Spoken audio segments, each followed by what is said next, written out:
Les habitudes émotionnelles. Nous pourrions probablement passer un moment là. Quelques habitudes émotionnelles sont l'apitoiement sur soi-même.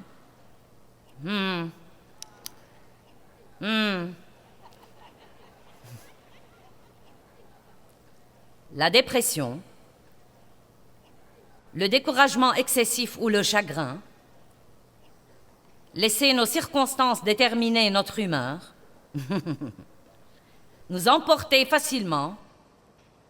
Être susceptible et facilement offensé.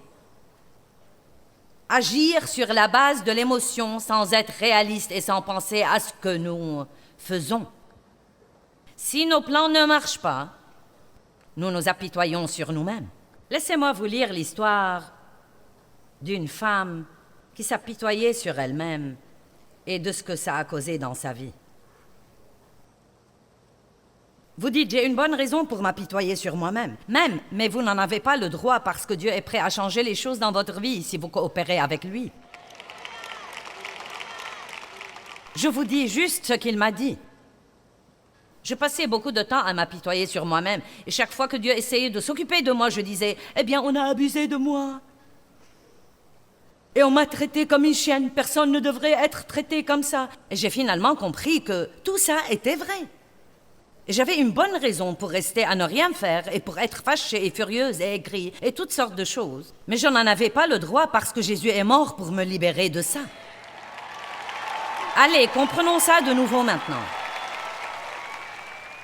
Il ne s'agit pas de ce que vous ayez une raison pour faire ça. Je dis ça parce que Jésus a répandu son sang pour nous, a sacrifié sa vie et a souffert ce qu'il a souffert à la croix et il est allé en enfer à notre place et il a heureusement ressuscité et il est maintenant à la droite du Père. Mais tout ce qu'il a fait, pouvez-vous imaginer ce qu'était pour Dieu de descendre ici et de prendre un corps humain? Que serait-ce pour moi d'accepter d'aller être une fourmi? Et même ceci n'est pas vraiment un bon exemple. Il a fait tant pour nous. Tant pour nous.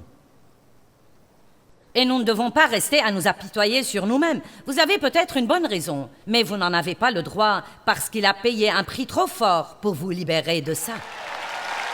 Donc, je crois que je ferais aussi bien de dire ça. Si vous faites ça, ce n'est pas parce que vous y êtes obligé, c'est parce que vous le voulez.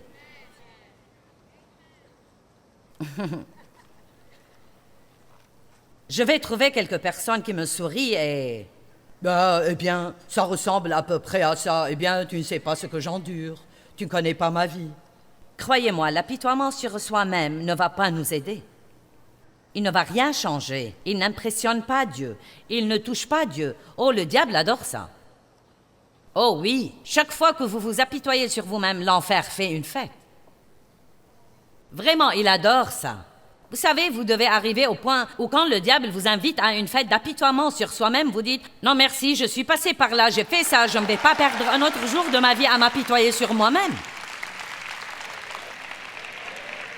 Et vous savez, je sais qu'il y a des tas de gens merveilleux qui nous regardent à la télé et vous savez, ils ont toutes sortes de situations terribles dans leur vie. Je crois qu'en ce moment, il y a probablement quelqu'un qui est très malade et alité et vous avez une maladie très grave ou que vous avez eu un accident très grave et il y a cette tentation de vous apitoyer sur vous-même à cause de votre situation.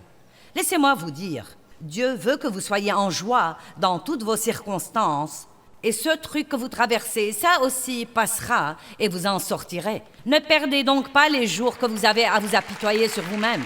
Utilisez-les pour étudier la parole de Dieu et lire de bons livres et regarder de bonnes choses à la télé. Utilisez-les pour vous remplir tellement de la parole que quand vous pourrez marcher de nouveau, l'enfer sera très exaspéré que vous soyez même sortis du lit.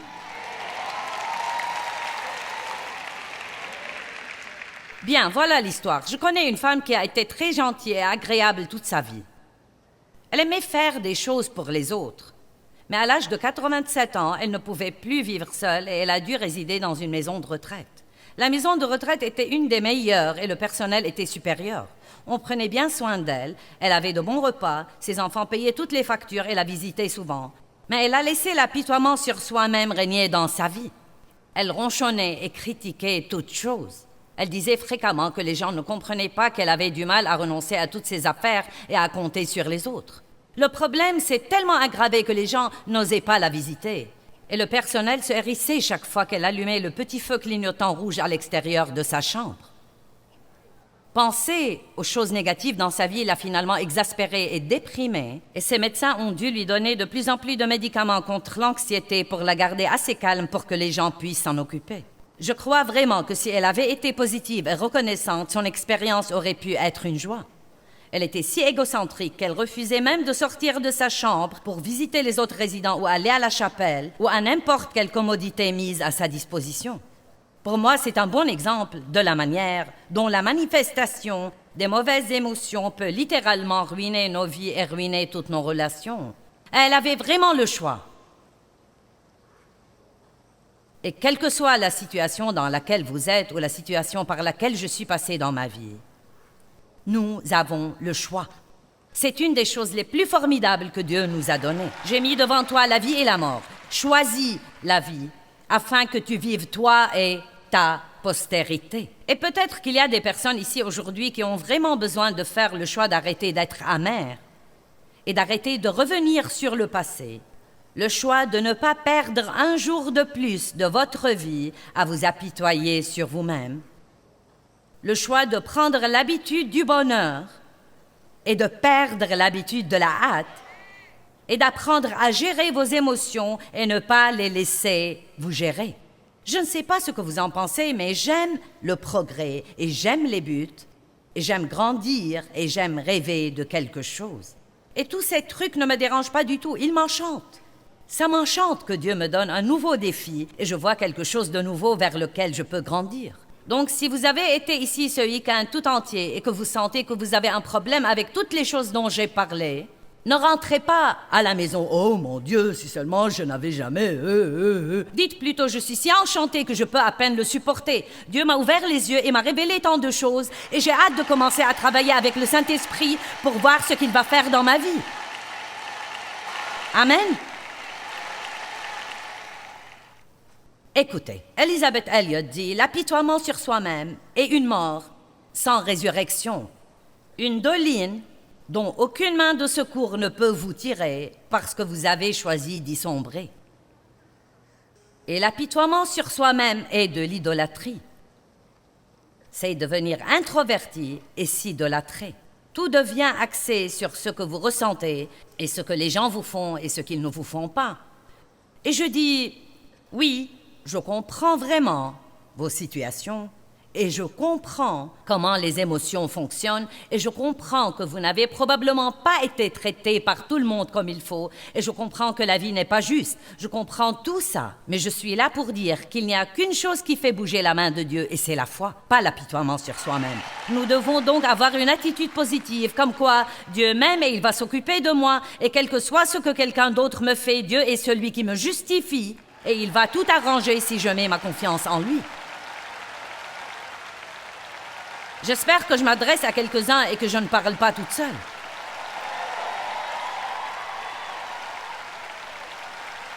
Ne perdez pas un autre jour à vous apitoyer sur vous-même. Je m'enlisais dans l'apitoiement sur moi-même. Je ne pouvais faire aucun progrès. C'est une habitude détestable. C'est Joyce Meyer qui a dit ça. C'est vraiment une habitude détestable.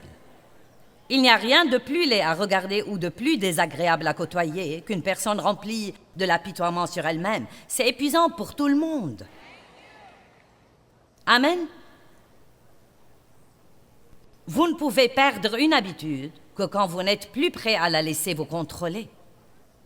Le meilleur antidote contre cette émotion, c'est de refuser de rester les bras croisés et de vous apitoyer sur vous-même. Levez-vous, sortez de la maison, allez faire quelque chose, sortez dans le soleil, faites une promenade, allez voir quelque chose de beau, allez regarder la nature, allez aider quelqu'un qui est dans une condition pire que la vôtre. Ne restez pas là à ne rien faire et à vous enliser dans ça.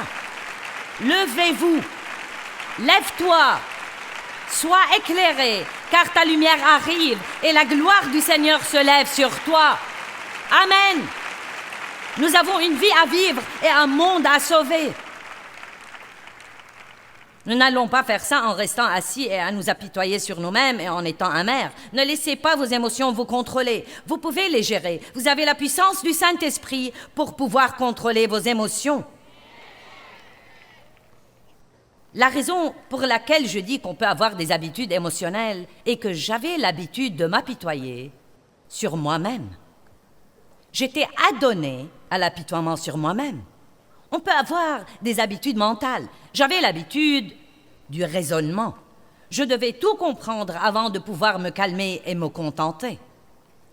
Je ne savais pas être heureuse sans savoir. Je croyais que je devais savoir. Maintenant, ça m'est égal.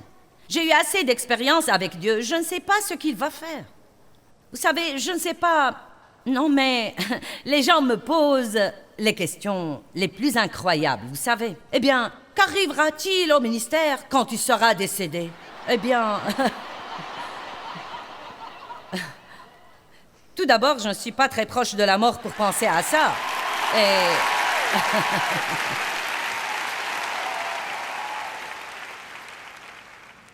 Deuxièmement, Dieu sera Dieu et fera ce qu'il doit faire et trouvera une solution à tout ça. Je n'ai pas besoin de savoir. Je n'ai pas besoin d'avoir un plan de 12 parties pour cela. Je vais juste me lever tous les jours et faire confiance à Dieu. J'avais l'habitude de devoir comprendre tout et j'ai dû abandonner. C'était une dépendance dans ma vie et j'ai dû y renoncer et endurer l'angoisse de ne pas savoir pour un certain temps et rester heureuse. J'avais l'habitude de m'apitoyer sur moi-même et chaque fois que quelque chose ne me convenait pas, je sentais immédiatement...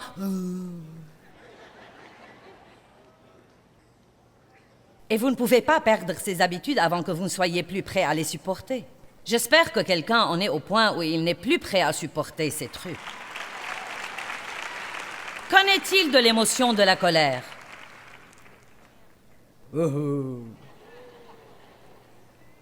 J'ai quelques preneurs sur ça, n'est-ce pas? Eh bien, vous savez, il y a la colère juste et la colère injuste. Et il y a beaucoup de choses dans le monde qui méritent votre colère. La pauvreté est l'une d'elles. Le commerce du sexe est l'une d'elles. Les petits-enfants qui vivent dans les rues est l'une d'elles. Quand nous ressentons cette colère, notre réaction devrait être d'aller faire quelque chose là-dessus. Il y a un genre de colère injuste où vous êtes toujours fâché chaque fois que vous n'êtes pas traité comme il faut ou que les gens ne vous aident pas comme il faut, ne vous parlent pas comme il faut. C'est une colère injuste. Et même quand les gens vous maltraitent vraiment, la Bible dit que vous allez ressentir la colère quand vous êtes maltraité, mais que le soleil ne se couche pas sur votre colère. Si vous vous fâchez le matin, vous avez toute la journée pour surmonter ça. Mais c'est dur si vous vous fâchez à l'heure de se coucher, parce que vous n'aurez que 45 minutes pour obéir à Dieu. Eh bien, je pense à tout. Vous savez, c'est comme... Regardons Éphésiens 4, 26 et 27. Si vous vous mettez en colère, ne péchez pas. Donc il dit que vous pouvez vous mettre en colère, mais ne laissez pas votre comportement devenir un comportement de péché. Donc vous pouvez sentir la colère monter et vous taire.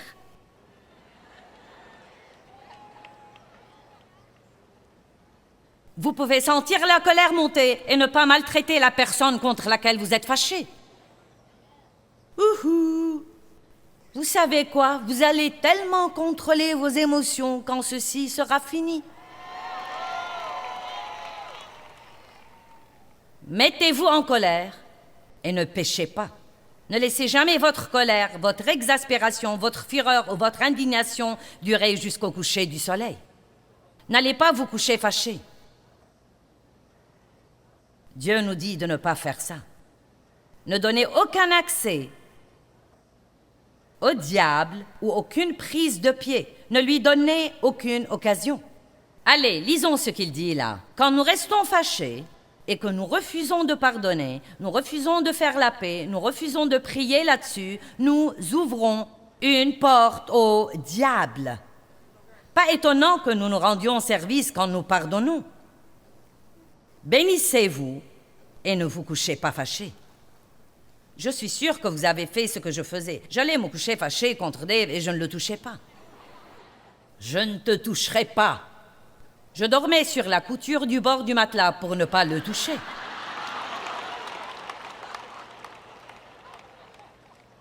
Et je me couchais là. S'il avait la couverture, au lieu de dire « puis-je avoir un peu de la couverture » ou de tirer sur la couverture, je gelais. Je ne vais pas te parler, je ne vais pas... Eh bien, il dormait toute la nuit, se réveillait revigoré et j'étais malheureuse. Donc, à qui ma colère a-t-elle fait du mal? Elle m'a fait du mal à moi.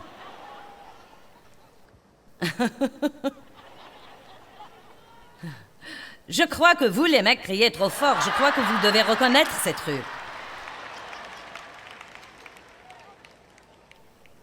Vous savez, ce ne sont pas simplement de beaux petits versets que nous lisons le dimanche à l'église pour avoir l'air spirituel.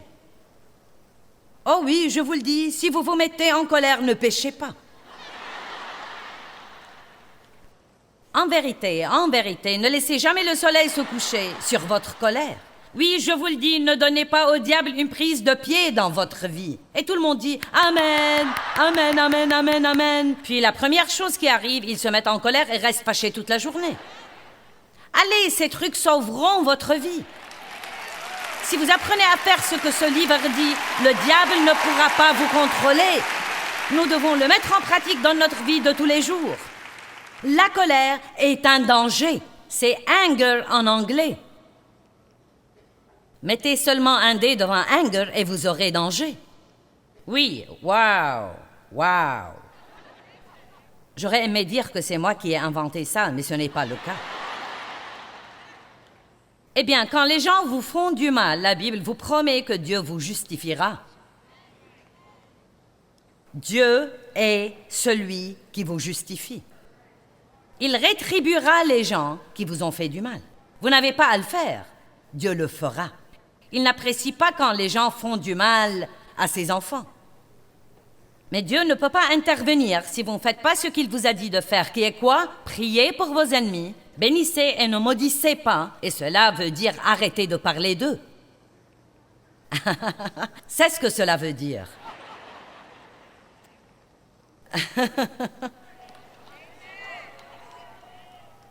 C'est ce que veut dire bénissez vos ennemis. Cela veut dire dites du bien d'eux. Les maudire signifie dire du mal d'eux. Donc Dieu veut que nous arrêtions de dire à tout le monde « Tu ne vas pas croire ce que tel m'a fait ».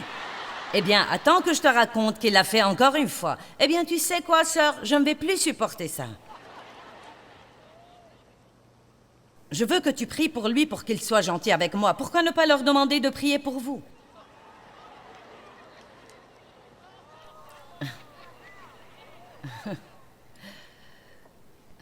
Pourquoi ne pas leur demander de prier pour vous, pour que vous puissiez marcher dans l'amour, advienne que pourra?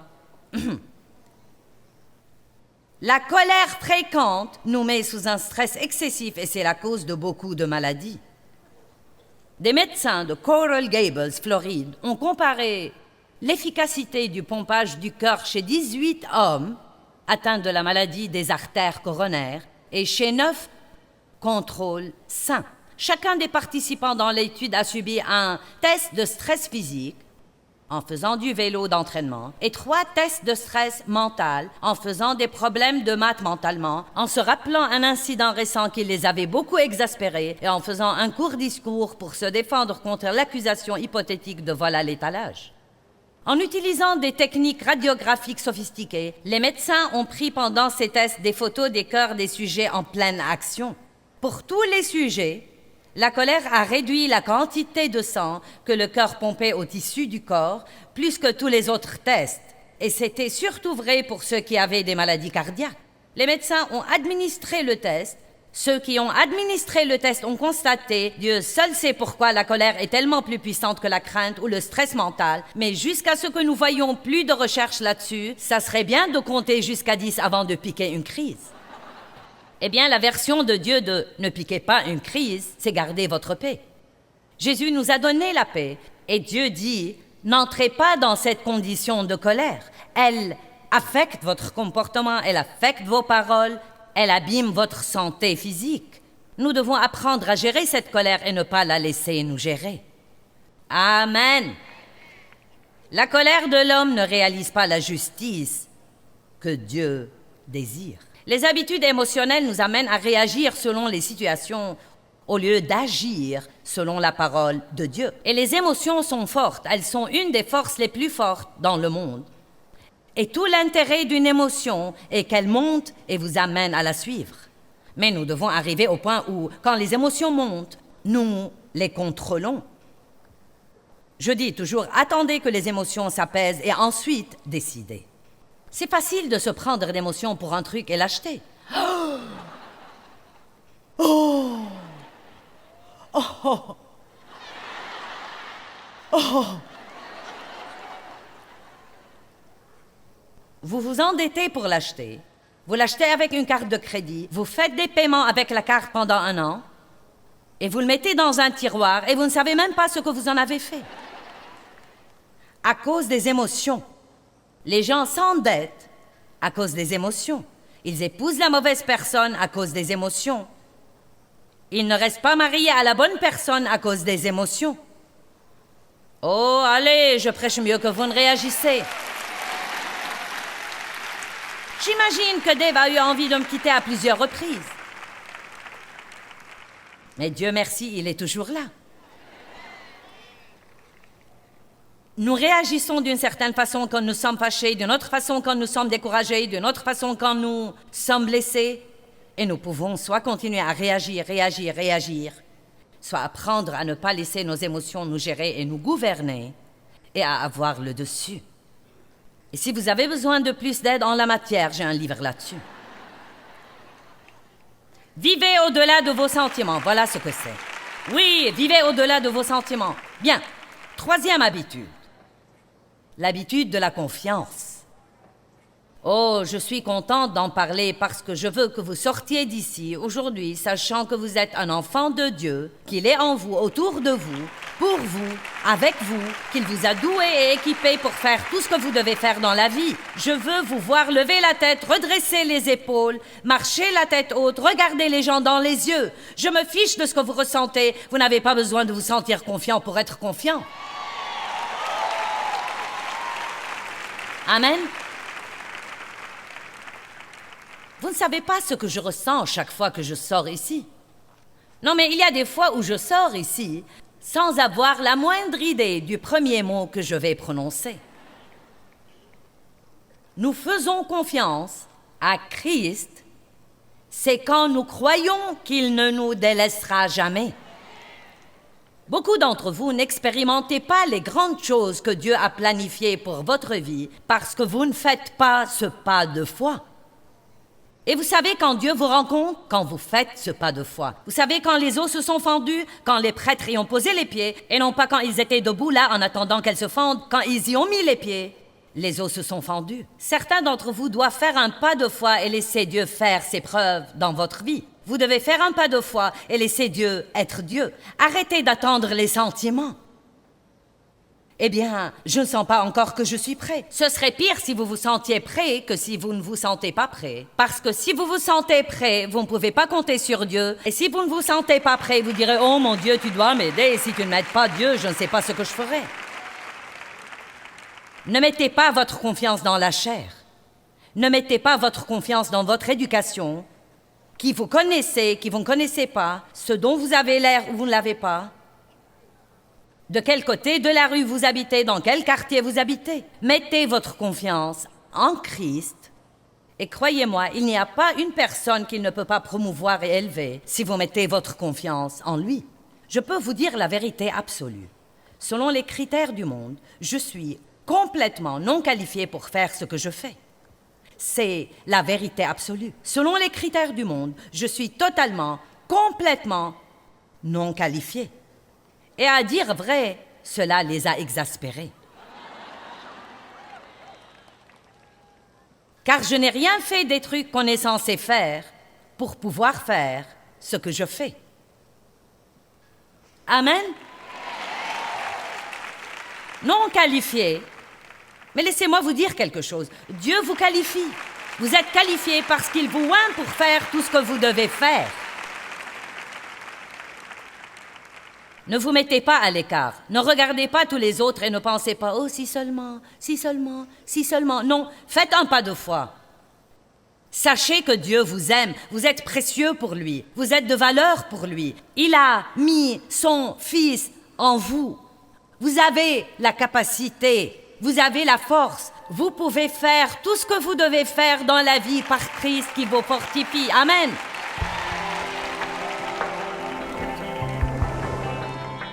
Galates 5,16 dit « Mais je dis, marchez et vivez habituellement par le Saint-Esprit, soyez sensibles à l'Esprit et guidés par lui. Et à ce moment-là, vous n'accomplirez certainement pas les envies et les désirs de la chair. » Donc, je veux vous encourager pendant que vous prenez de nouvelles habitudes. C'est important pour vous de rester positif et de penser à la bonne chose que vous essayez de faire au lieu de penser à la mauvaise habitude que vous essayez de perdre. Nous avons toujours tendance à focaliser sur « je dois perdre cette habitude ». Mais vraiment, ce que nous devrions faire, c'est de focaliser sur la bonne chose que Dieu travaille en nous. Soyez reconnaissants. Dieu, merci parce que tu travailles en moi. Merci pour cette bonne chose que tu travailles en moi. Et les bonnes habitudes chasseront les mauvaises.